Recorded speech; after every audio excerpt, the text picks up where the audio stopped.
Afternoon, and welcome to the State of the Local Reparations Movement panel discussion. We're very happy to be here with you today. Right now, we are in a special moment in history where the reparation movement is in full momentum, and the local efforts are really playing out in a way that we're seeing national support and even more support for HR 40. So today we want to hear more and learn from and understand how we might build on the efforts of localities across this nation. Today we have Chicago, Illinois, Evanston, Illinois, the state of California, and Detroit, Michigan that will be represented. But know that there are now over 100 initiatives of local reparations. You can learn more about that at redressnetwork.org, where they have been mapping and documenting the local movement in detail. Thank you for being here. We hope that you leave inspired, but more so in action, doing your part, working with your communities to advance local reparations. If you haven't already, we're hoping that you have taken time to watch the Big Payback. It's a documentary on the movement, the contemporary movement of reparations. It centers on the local movement as well as the incredible leadership of Congresswoman Sheila Jackson Lee as she leads our nation in advancing federal reparations, HR 40. If you haven't watched it yet, we recommend that you do so and that you begin a discussion in your community and contribute to the work. Thank you for being here.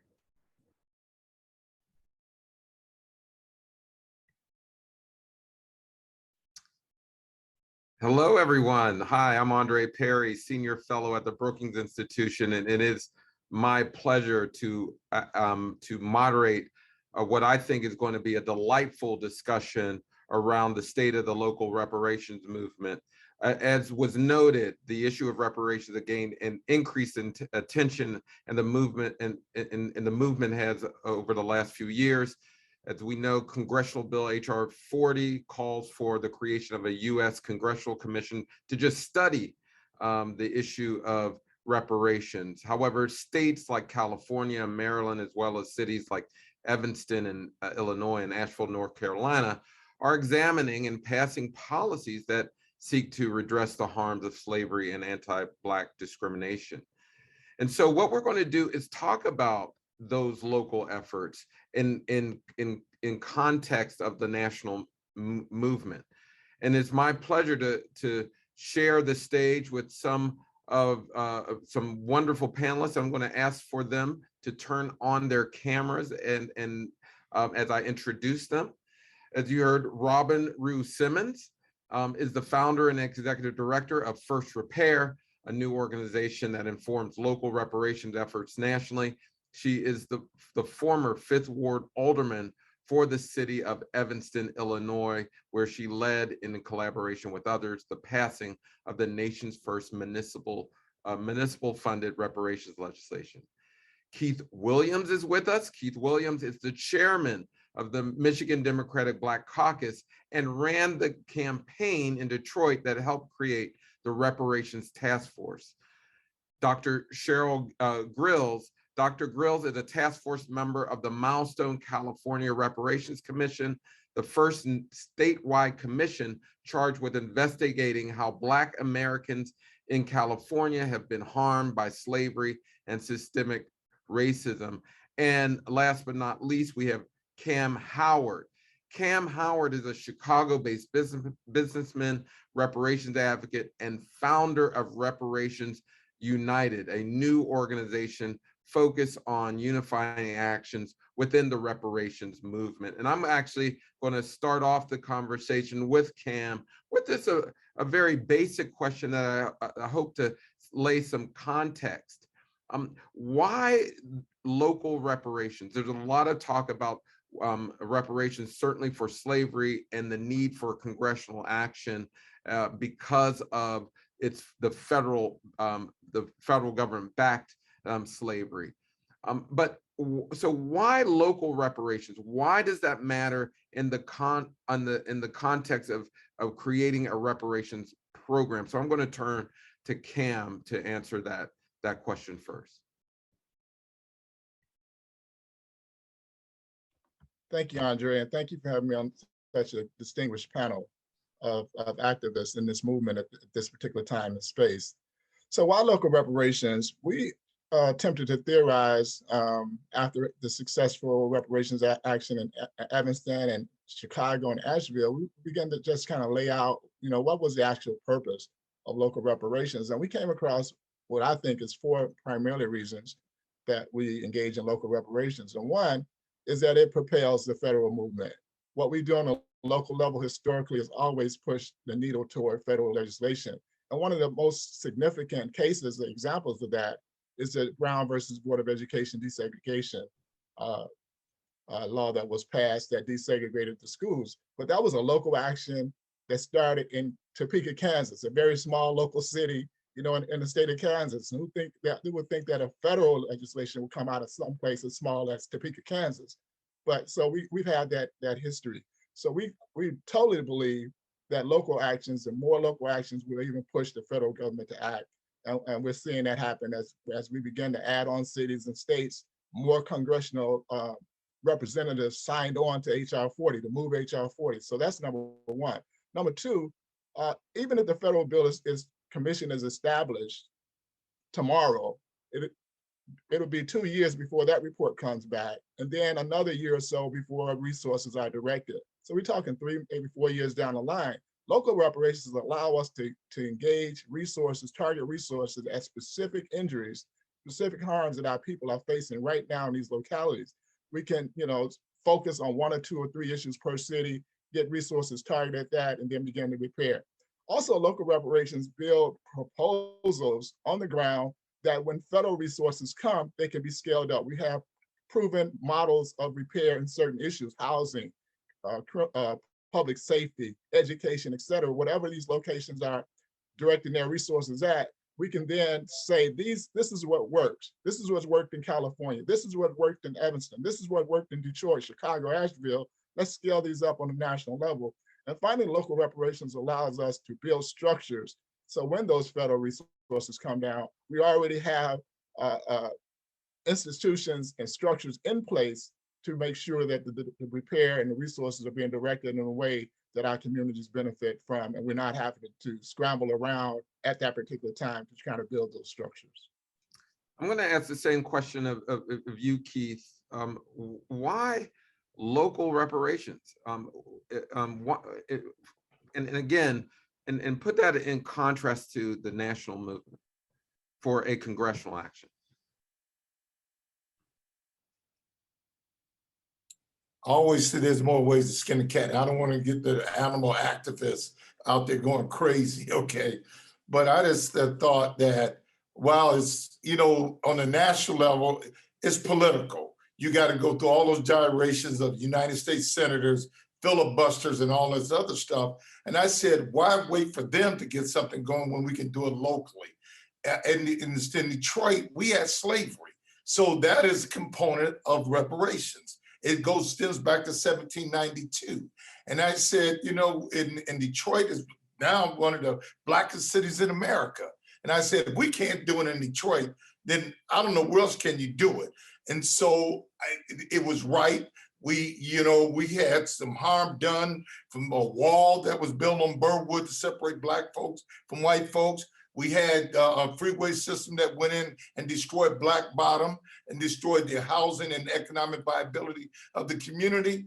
And I said, why can't we do it locally? Because things happen locally. If you go back, and Kamm put it together so eloquently, you can look down in Alabama and those cities in Montgomery, how they led movements. And so all the energy is in the cities, not in big government bureaucracies. And if you can get people thinking together and leaning together, you can make something happen. In Detroit, I'm telling you, I didn't have no problem. Once I got it on the ballot, everybody wanted to join in. Okay, so I just think it's better to do it on a local level, to get the energy and the political people moving on from that standpoint. Then when you got those folks coming back, we can take this movement like the Million Man March and take it right to the federal government. And once they get their self together, then we have everything in place to build on it and make it better for everybody else. Like I tell people in Detroit, it's time to rebuild and repair. You know, Robin, I'm going to ask a similar question in the same vein. The counter is that talk about local reparations is a distraction from the effort to get reparations for slavery. How do you respond to that critique that it's a distraction, that in order to get reparations for slavery, which is a very, as was mentioned, a very difficult hill to climb, why not focus on one bill, one effort, and then move to other areas? Well, as you know, or may not know, that all of us share the same support and demand for a federal bill for reparations. So we are in no way using this as a replacement or a distraction. It's also important to note that in 2019, when this version of the local reparation movement initiated, there were far fewer supporters in the House. Right now, there are 218 sponsors in the House, a Senate companion bill, and more of an appetite and political will to advance reparations. And so it is important that we are advancing local, because there's local harm, specific, above and beyond federally enforced policy. In Evanston, sometimes it's looked at as a redlining policy. That's actually federal. Evanston had specific harms that were anti-Black laws, zoning, programs, actions that harmed. And so we have to lead within our purview. Every level of government, every institution that has a history of anti-Blackness should be advancing some form of local reparations, and directly hearing from the Congresswoman Sheila Jackson Lee herself. We are hearing her appreciation for these local initiatives, how it is in empowering her in her leadership with her colleagues to build the case for federal reparations. And so, as Kamm stated, there is precedent. Most examples of radical policy change starts with a local initiative, and there is no difference here with what we're seeing in the reparations movement. So it's proven not to be a distraction. It has expanded the conversation. It has brought in more partners and allied groups and leaders and advocates at a grassroots level up to a congressional level. And the fact of the matter is, these communities are constituents of Congress, so they should be being informed. These local initiatives should be a call to action for Congress, and we have not seen it as a distraction. In fact, we have seen it as an asset to the movement. Now, Cheryl, it's commonly said that what happens in California translates to the country eventually. Why, again, is local reparations important, or why do you think it is necessary in the context of an overall reparations program? Well, thank you for that question. So there needs to be a local accounting of how the national actions and inaction that harmed Black people over generations actually occurred, and the resulting debt that is necessary at the local as well as the federal level.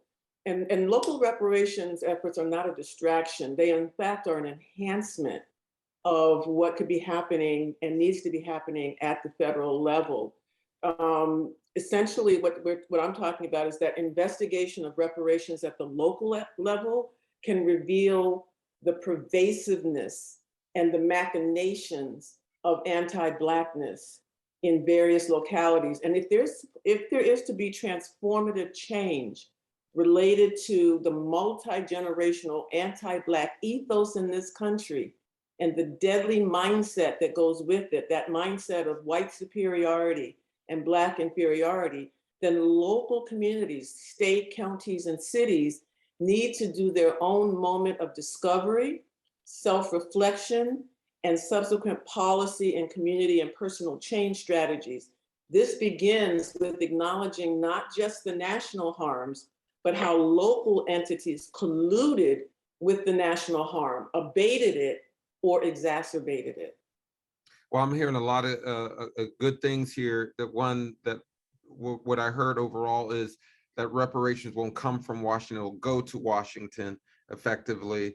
And also something important here, because I think everyone acknowledges that the loss of revenue and wealth can only come from a federal effort as well as local reparation. I mean, I think in totality that you need both to really get anywhere close to closing wealth gaps created by these atrocities. And so we absolutely need a federal legislation. But what I also heard was local municipalities discriminated too based on race, and there's a separate claim to be made, and why not? But I want to get into, before I get into the details of these local efforts, I want to know who's mobilizing on the ground.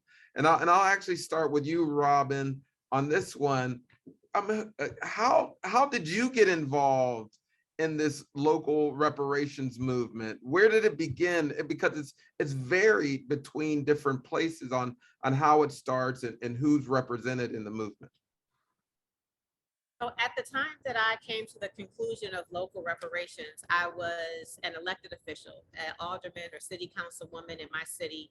And I could have easily have been an advocate and not in my elected role, but it was through years of advocacy and activism and my own lived experience as a Black woman in community and business as a parent that I saw equity was not enough, that our inclusion initiatives were ceremonial and not doing enough.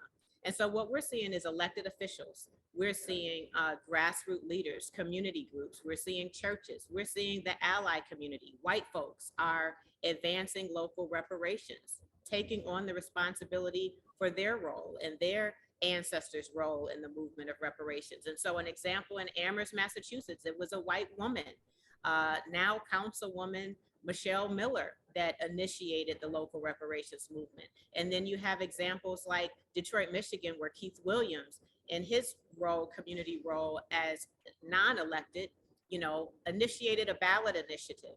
And then other communities have a strong legislative leader. Some communities may have a stakeholder organization. Some cities, the NAACP chapter is the one that is initiating the local reparations movement. And so it is for everyone to participate, allies, Black folks, institutions, organizations, and we're not seeing any singular sort of theme or leader. We're seeing variations of this throughout the nation and who is leading, and all of us should be leading and leading in the urgency of now. Keith, you were mentioned. How did you get involved? What was the mechanism in which you got involved? I'm gonna tell you this. I was inspired by that beautiful lady, Robin Rue Simmons. One night I was looking at television, and now I forgot the name of the show. Robin probably remember the show. And she was so eloquent, and she was so poised. I said, I want to do this in Detroit. See, I dare to differ. I like to make rain, man, okay? I said, I'm gonna stir something up in the city of Detroit. So I called Robin right after the show. I didn't think she was gonna picked my call up, and she called me right back. And about 2 weeks later, I had her come to the Michigan Democratic Black Caucus meeting. And from that point on, I pushed it through our system. Then I started pushing through the city of Detroit because it was right for it. So how did I get involved? Is because that young lady, and Detroit needed it too. And then also say, Andre, this is not an either or and. It's about how we come together to move an agenda that's going to solve the problems of African Americans. And that's how I look at it. And then I got the wheels turning. Then I started thinking about how we was going to do it. First, we don't have a city manager run government. I said, I didn't want to get into that political stalemate. So I said I was going to do a ballot initiative. I was going to take it to the people. And what I did, I started polling like white folks do. I started polling, and the amazing results were coming back. White folks, Black folks are all on board. And I said, this is going to be, it's going to be take some work and take some money. But at the end of the day, Robin Rue Simmons inspired me, and Detroit was right for this new way of thinking to bring economic development and create a new housing market. I even started thinking about a reparation land bank. All unencumbered land in Detroit should go to a reparation land bank, and it's going to happen because we all got together, and I'm a bull in a china shop. Dr. Grills, you know, California is unique. You have a governor who's been pretty vocal about reparations on this issue. How did you get involved in the issue? And can you just talk a little bit about the political systems and groups and organizations that are working on this issue? Yeah, sure. So, yeah, California always tries to be the trailblazer.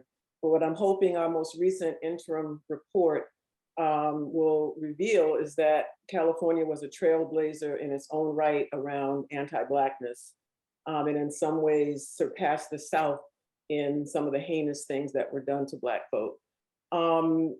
The reparations efforts here in California were really kind of sparked by local activists in the state and community-based organizations like CJEC and NASDLA and a host of others that worked, in concert with folks in the legislature that were primed and ready to move on these issues. Folks like Shirley Weber and Assemblyman John Sawyer and Senator Bradford.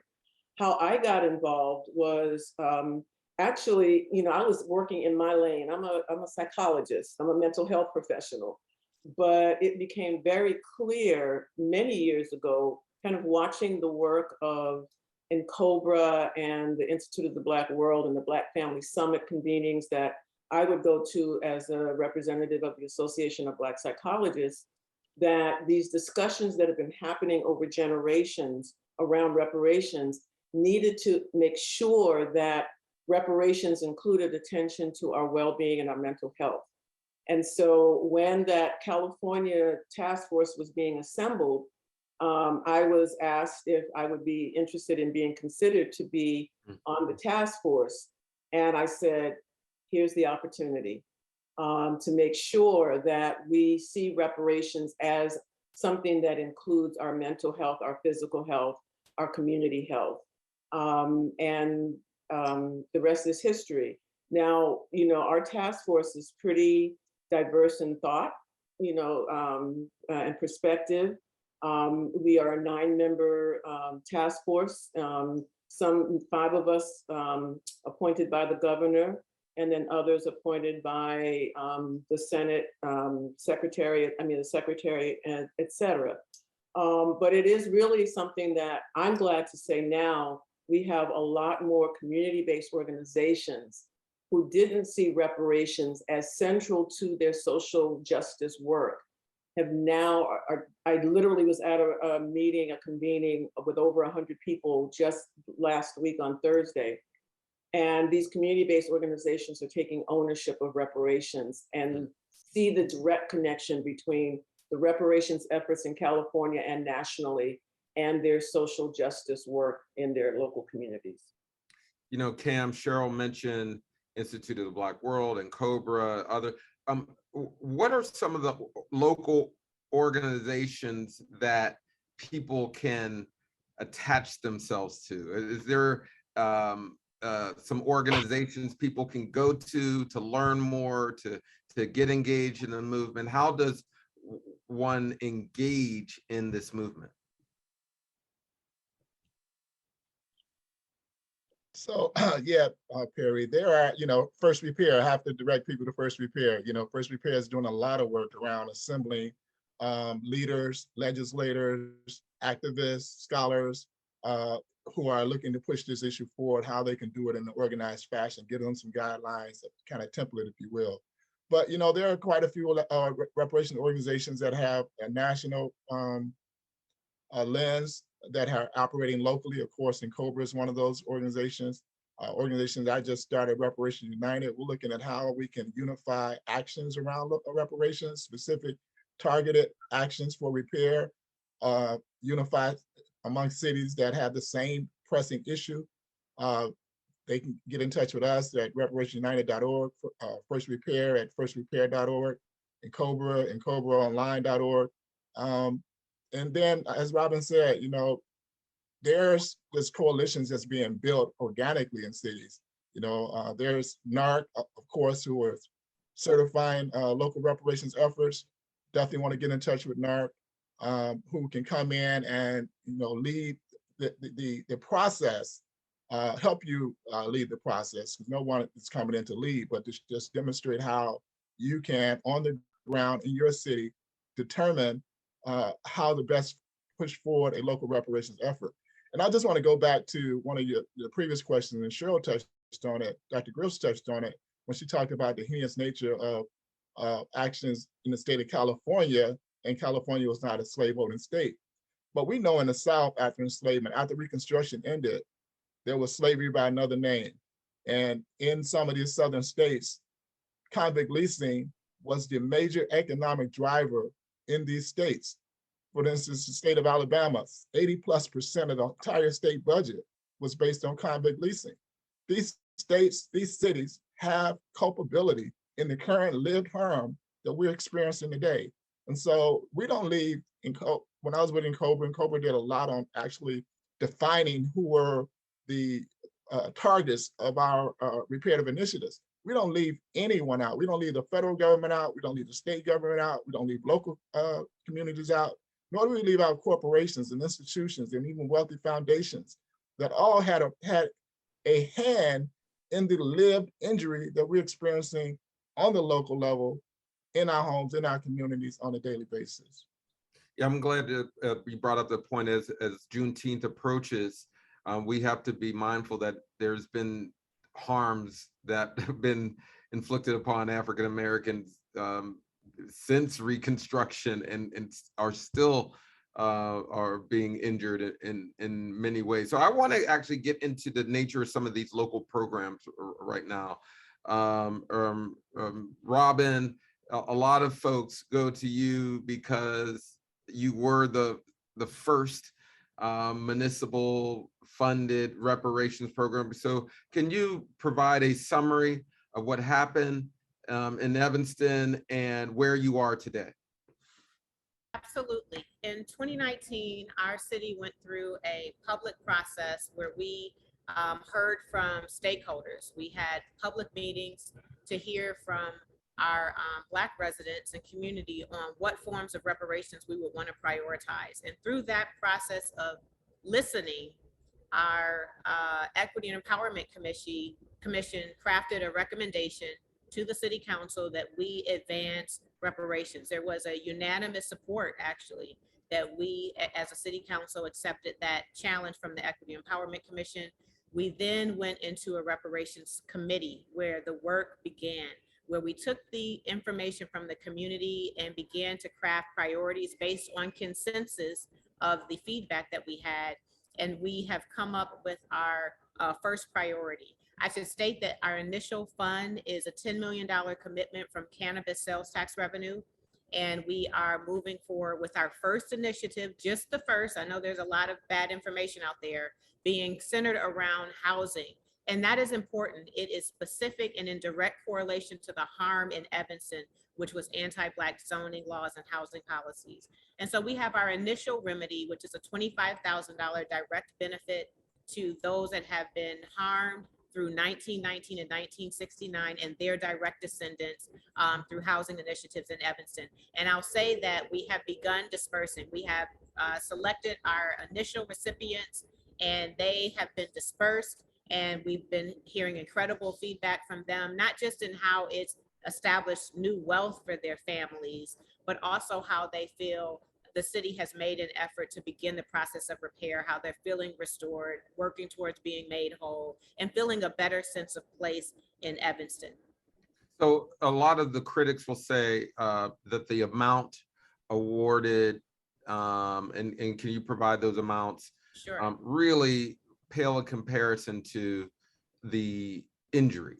Can you respond to that criticism? Absolutely. That critique is a waste of time. It's a false debate. We all agree that it alone is not enough.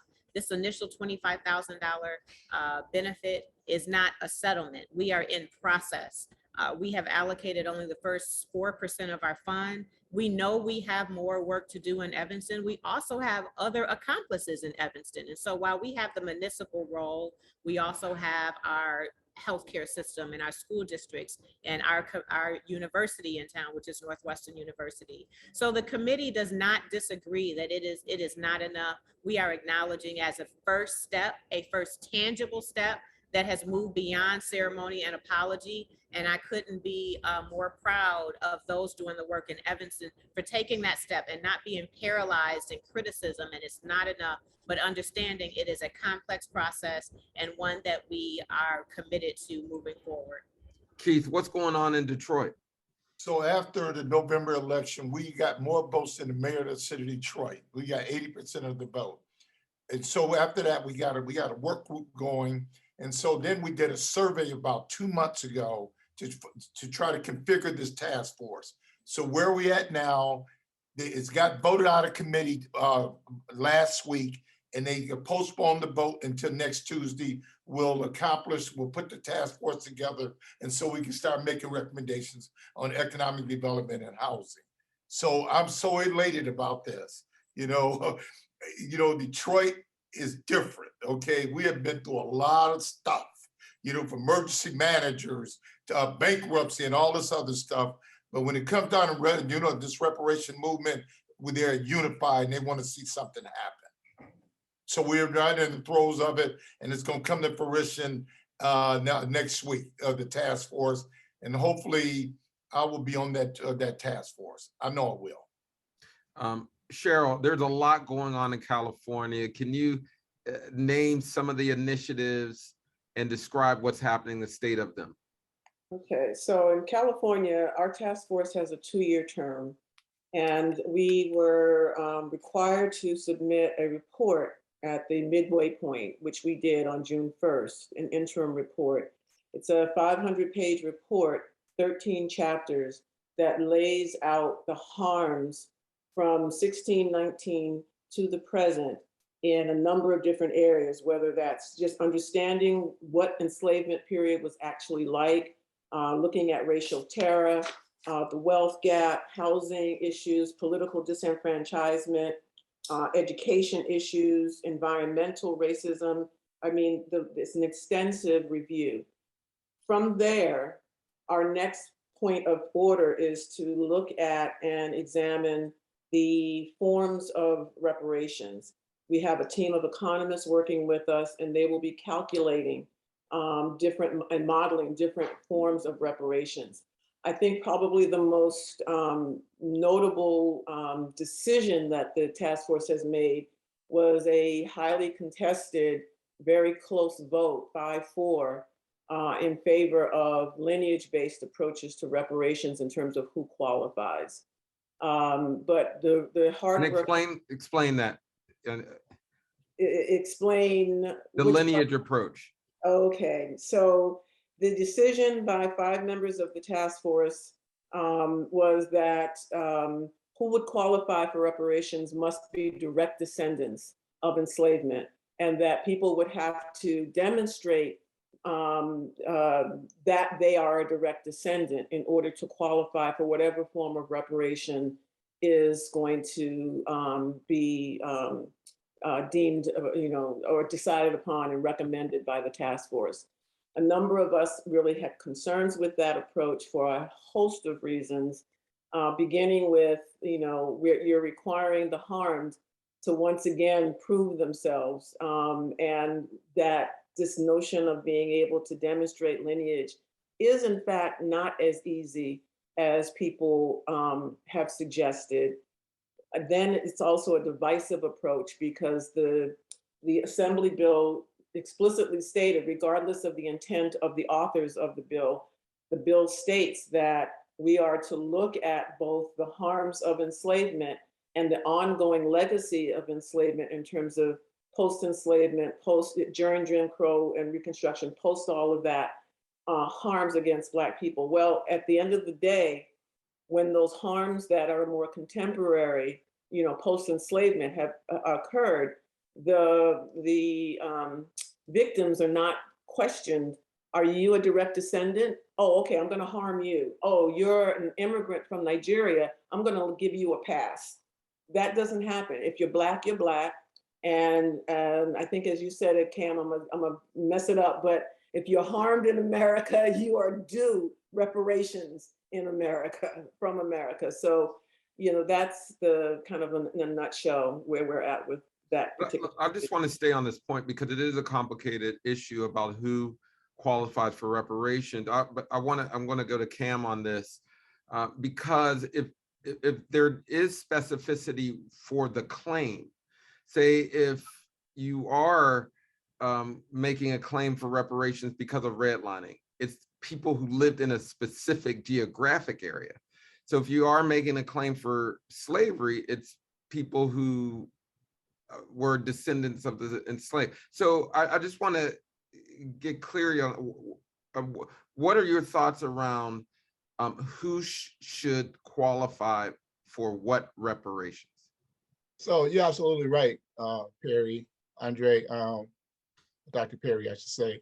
Our position is everyone who's been harmed by a crime has the right to make the claim. Now, every specific crime didn't affect everybody.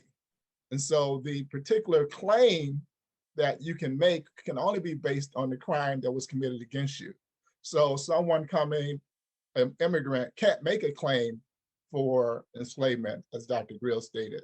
But if they came here during Jim Crow segregation, they can definitely make a claim for the crime of redlining, the crime of educational discrimination, the crime of disinvestment from their community or lack of investment, or even some of our brothers and sisters from the Caribbean came here and served in the military during the Jim Crow period. They didn't even get the GI Bill. So it depends on, we say everyone African, everyone Black of African descent or African who's came to America and had some form of racial anti-Black action, crime, harm committed against them can make a claim against this country. But the specificity on the repair side comes only to those who've been injured in a specific way. And so that removes the immigrant, if you will, from making any claim against what happened during the period of enslavement. But it does not remove them from making claims that happened during the period, at the time that they came, even though they came yesterday and were victims of a police terror, as our brother in the Congo was and his family.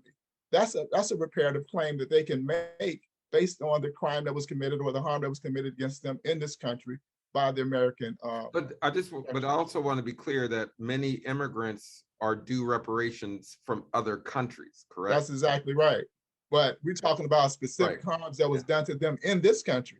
So if they want to be repaired from harms done to, if our brothers from the Caribbean want to be repaired for enslavement harms, they would have to make that claim in the country in which their ancestors were enslaved. And so we're clear that for specific crimes committed, that determines the eligibility class, right? However, we cannot say that because you wasn't here, you don't have an ancestor here in enslavement, you can't make a claim even though a crime was committed against you. That's just non-just. It's not, it's not even spiritual. It's not even religious. We claim like we're a Christian nation and we're Christian people. It's not even Christian to say that you can't make a claim on someone who's committed a crime against you. So that's really the big issue that we see a distinction. And Andre, we're only talking about probably 10% of Black folks in this country. Right. The vast majority of us, about 90%, are here because of our ancestors were enslaved in this country. Now I'm going to turn to some of the questions here in the that I'm receiving. I'm going to first start off with a question to Keith, and I just want to remind people that we are being recorded. Keith, what would you say to the critics who say that local reparations in a majority Black place doesn't make sense since it may be funded by Black folks' tax dollars. Yeah, we heard that, in Detroit, we fund everybody else's operation with our tax dollars. So why not fund Black folks' tax dollars, economic development, housing? I think that's a red herring. The bottom line is that we have a white mayor. We voted for a white mayor to lead our city the last 3 terms, and he's got the purse string.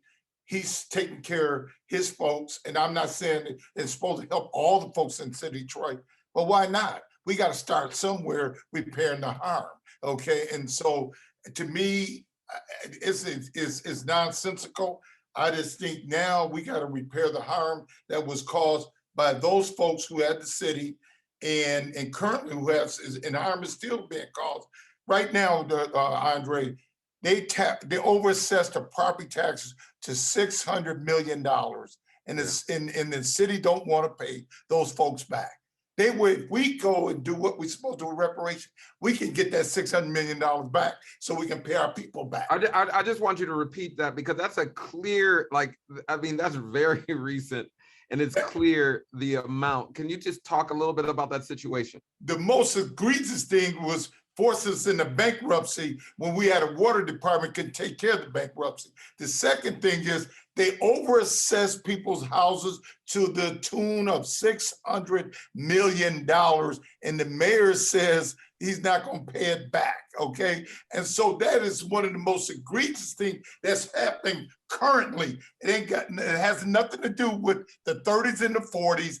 It happened in 2008 or 2010, and that is egregious. So what we try to do is fight so you can get your money back, and it's and the mayor is controlling the infrastructure of the money that was caused harm to you. So I don't get that. It's crazy. Yeah, and Robin, I just want to get to this issue of funding, because there are some questions around funding. How should many of these initiatives be funded in an ideal way, in your mind? Through various tax revenues. And in Evanston, as you know, we started with cannabis sales tax. It's actually was a second or even third recommendation because of the harm. I think that harm report, that study like California has done and other cities, is important. And that really informs eligibility. It informs how you fund it. It informs the remedy. And cannabis was appropriate. Also, graduated real estate transfer tax or transfer sales tax is another way to fund it as well. I believe Asheville used the sale of public property to fund it. But there are many ways. There should also be some component of philanthropy or ally giving for reparations. And so we've seen that begin to happen in Evanston under the organization of our faith community.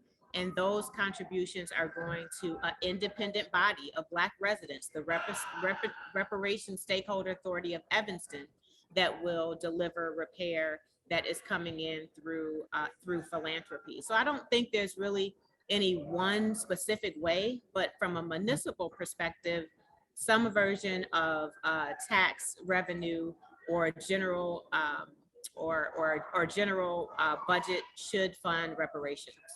Yeah, because it's, again, this goes back to a little bit of what Kamm was saying. Governments are paying, Keith was saying, governments are paying reparations. So it's going to be generally tax revenue that gets to those things. But I want to get to California a little bit, because a lot of this occurred because there was a surplus, correct? In this, or no? I don't know that I would say it occurred. Okay, Surplus. which is, okay. But surplus does make the whole idea a little bit more tenable, right? California does have some money. Right. But it was folks really making the point that this is a moral and an economic issue, that we redress these issues at the state level. Mm-hmm. Yeah. So and what was that argument? How did that argument play out?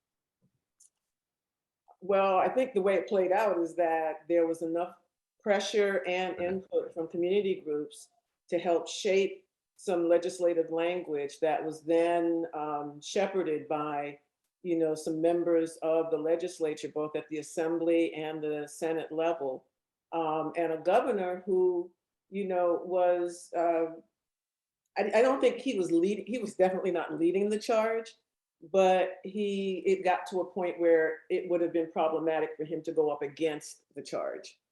And so then things kind of moved forward, and we are now here with this Assembly bill that not only created a task force. I think the other thing that's important here that for other municipalities or cities and counties to be aware of is that our task force has been given resources to do what we need to do, and we've been given subpoena power to do what we need to do. And so it does make a difference to have, like we have a team of lawyers and researchers from the Department of Justice that is working hand in hand with us. That has made our ability to be effective and to discern and get information out there to the public more effective. Now, we only have a few more minutes before we close out, but I just wanted to stay on this point about now payments. What should reparations look like? What are the various things that are going on in your local efforts? We heard some from Robin already, but can you just speak to this issue of what do reparations look like for you? Well, in California, for the California Reparations Task Force, that is one of the topics that's coming up for us. Okay. That's going to be a difficult conversation because there are certain mindsets that say cash is the only form of reparations that makes sense and is viable, that is appropriate. There are many others who say reparations should not be limited to cash payment. It's not against cash payment, but if we really want to create change, if we want to really address the multi-generational mindset and policies and practices that are anti-Black in this state and in this country, cash is not going to cut it. And in fact, what we're hearing in some of the listening sessions across California that the task force is supporting is that the community wants to see reparations, forms of reparations that have an impact into perpetuity, that is going to, make the way better for subsequent generations, not just put some dollars in somebody's pocket that's likely going to recycle right back to the very companies and institutions that have, conspired against us. Robin? Thank you for that. And now, having been physically in dozens of cities, having some version of what Dr. Grills is explaining, these town hall meetings, we're not hearing cash. We're hearing a long list, a portfolio of remedies, from access to education and housing and business and information and holidays and Black history museums and so on, policy change, and a long list. And it's very rarely centered on cash, although there is a strong movement for cash as reparations. And so we really embrace full repair, 5 components, including satisfaction and the Juneteenth holiday falling under a version of reparations as an appropriate acknowledgement and honoring in that holiday. And that's what we're seeing really consistently everywhere we go. Keith, what do you think about what reparations should look like? Reparations, Ray, in his last, when he was on his deathbed, he was saying that it should go to education and economic development. And think about this, the city of Detroit is 85%, but we have white folks live in our community. From the economic development standpoint, they will benefit from it too. Okay, the economic, what economic does for a community? It can help the tax base, it can lower the crime rates, it helps with education. So I think we're not talking about, some folk want cash, but a lot of folks want to solve the problems of $600 million. The the housing, because we knew we need fresh housing in the city of Detroit. But more importantly, people want to create another Black Bottom, because they remember they ran a freeway system through a Black Bottom. Now they want to destroy that. And by 2027, they want to recreate Black Bottom and the economics that came out of Black Bottom. So from an economic standpoint, housing and education standpoint, that's what they're talking about in Detroit. And Kamm, in general, what are you hearing across the country? What are people asking for, demanding? What's at stake here? Oh, you're on mute. Yeah, it's just what everyone else has stated. You know, we're hearing a wide variety of things that come under restitution. From my history within COBRA, we've always stayed focused on the repair, not so much the crime, which, you know, the compensation is for the crime with stolen labor and all that. We also, you know, are totally behind compensation, but we've always focused on the injuries. And we claim that there was 5 predominant injury areas: education, you know, from preschool all the way up to postgraduate, especially investment in historically Black institutions. In cities like Chicago, we have a less than a 13% high school reading level, but that our students are graduating at reading level less than 13%, 87% failure to educate our children in the city of Chicago. So education is an injury area, economic development, you know, closing the wealth gap, but also business grants and business investments and loans in our community. In various Black communities that have a zip code that is red line still, you know, they'll invest in those communities for business development, but the person who is getting the loan has a zip code that lives outside of that community. Yeah. So this is still discrimination. And so economic development is one area. And there's a host of things that can be done in the area of economic development. Even, you know, more employment for our youth has to be a part of reparations, because we know that when young people are employed, they build families and they build strong families. And so that's part of the repair. A third injury area is criminal justice. We have to engage this criminal justice system in a way that brings brothers and sisters back into our society as healthy individuals, and stop them from getting into these institutions. Right. And so criminal justice is another area. Our peoplehood, our culture, you know, the biggest issue that we've had in this country for generations, for centuries, is one around our identity. Who are we as a people? You know, and why is there so much disunity among African people? One of the things that happened with the Jewish reparations is that they focus a third of their reparations on what they call community cohesion.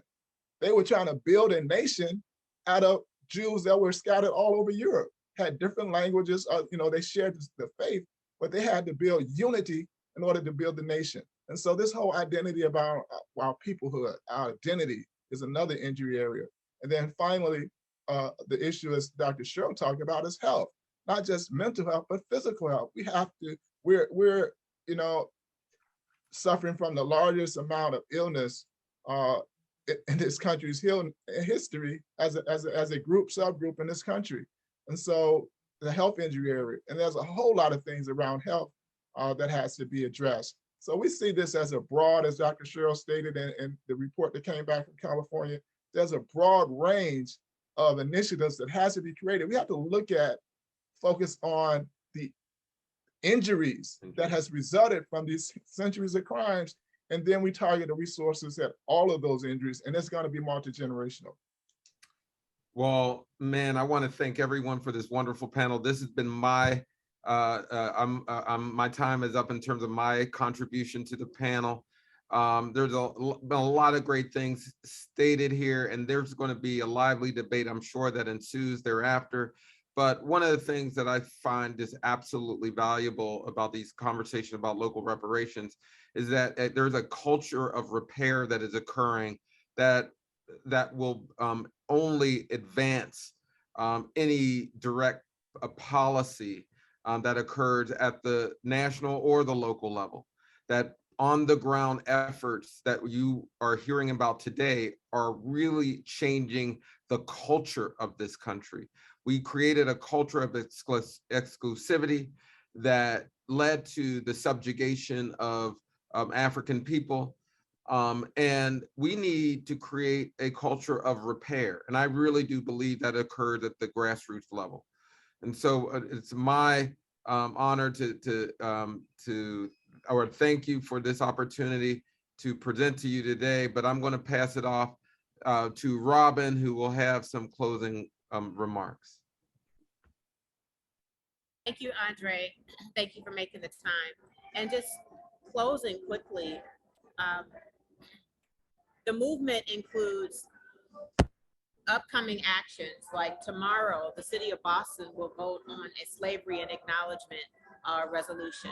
Next week, the city of Detroit, cities like Kansas City and Waukegan, Illinois, and Grand Rapids, Michigan are beginning to mobilize. The U.S. Conference of Mayors has signed a resolution. The Jewish Reform Movement has voted for reparations. The Catholic Order pledged $100 million. We all heard about Harvard. Just saying this to say that the movement is in momentum, but we all stand in solidarity to push for federal reparations and HR 40. So if you could please just look at our Facebook page, FirstRepair.org, or look at all of our social media pages, and you can see where there is a call to action for HR 40. We're calling for an executive order. And you can also learn more about what's happening in the movement through the documentary, The Big Payback. It is available and streaming live right now. It's streaming at the TribecaFilmFestival.com. And you can also go to FirstRepair.org to learn more about how you might stream that documentary.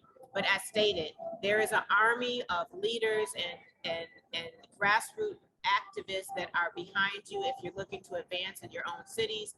NAARC at reparationscom.org, and in Cobra, the African American Redress Network, a long growing list of organizations, many being supported by Liberation Ventures, who is one of our sponsors for today. There are grassroots efforts that have an opportunity for funding so that you might mobilize and advance reparations for your community. So thank you for being here, and we hope that you do your part, no matter if you're an ally, an activist, a legislator, an academic, a business person. We are asking you to join us in the movement for reparations. Thank you.